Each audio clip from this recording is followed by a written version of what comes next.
सातबाराच्या बातमीपत्रात आपलं पुन्हा स्वागत। शाहूवाडी तालुक्यातील शित्तूर तर्फ वारुणी इथल्या पाटीलवाडीत 3 जून रोजी मध्यरात्री चोरीची घटना घडली होती।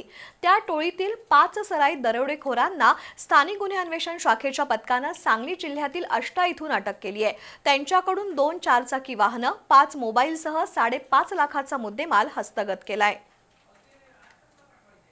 शाहूवाडी तालुक्यातील शित्तूर तर्फ वारुणी इथल्या पाटीलवाडीतील आनंदी रामचंद्र पाटील यांच्या घरात 3 जून रोजी मध्यरात्री 5 ते 6 अज्ञात व्यक्ती जबरदस्तीने घुसल्या।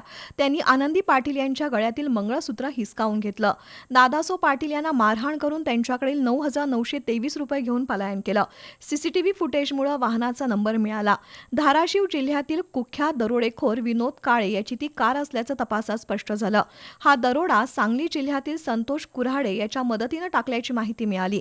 त्यानुसार स्थानिक गुन्हे अन्वेषण शाखेचे सहाय्यक पोलीस निरीक्षक सागर वाघ यांच्या पथकाने धाराशिव जिल्ह्यातील ढोकी इथल्या पेट्रोल पंप चौकातून निहाल शेख आणि शंकर भोसले यांना अटक केली। पोलीस उपनिरीक्षक जालिंदर जाधव यांच्या पथकाने 6 जून रोजी संतोष कुऱ्हाडे आणि त्याच्या 2 साथीदारांना आष्टा इथल्या तासगाव फाट्यावरून अटक केली। त्यांनी दरोड्याची कबुली दिली। त्यांचा ताबा शाहूवाडी पोलिसांकडे देण्यात आलाय। मुख्य सूत्रधार विनोद काळे आणि त्याच्या अन्य साथीदारांचा शोध सुरू आहे।